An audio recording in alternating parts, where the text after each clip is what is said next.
તો આ 28 કલાકની ટ્રેનની જર્નીને તો અમે ખાઈ પીને બહુ એક્સાઇટેડ બનાવી હતી, પણ હવેની જે જર્ની હતી એ હતી બસની સફર અને પહાડોના આ વાંકા ચૂકા રસ્તા.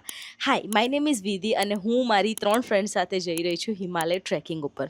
તો પઠાણકોટથી અમારી ટેમ્પો ટ્રાવેલરમાં સામાન લાદીને અમે શરૂ કરી 8 કલાકની બસની સફર કે જે હતી ભરમોર સુધીની. પણ અમારી બસની આ જર્નીને પણ એક્સાઇટેડ બનાવી આ ચાના બ્રેકે, હિમાલયના ફ્રેશ પાણીએ, સરસ મજાના સનસેટે અને અહીંયાના લોકલ ફૂડે. બીજી એક વસ્તુ હિમાચલમાં બદલાય છે એ છે પીવાનું પાણી. અહીંયા તમારે કોઈ પણ બોટલ લેવાની જરૂર નથી, બિકોઝ તમને આવું નેચરલ વોટર ઘણી બધી જગ્યાએ મળી રહેશે.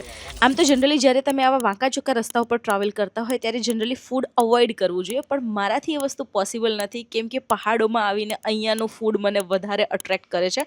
અહીંયા અમારો ડિનર બ્રેક હતો અને અમે જે દબાવીને ભાઈ ફૂડ ખાધું છે વાત ના પૂછો.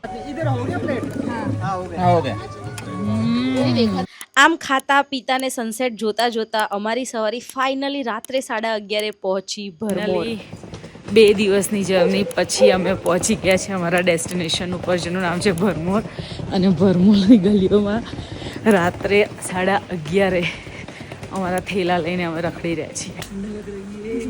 ભરમોર સુધી પહોંચતા પહોંચતા બધાના થેલામાંથી સ્વેટર બહાર આવી ગયા હતા, પણ એક વસ્તુની કમી નથી, જે હતું એક્સાઇટમેન્ટ. ખરાબ એક્ટિંગ તો ના હોય.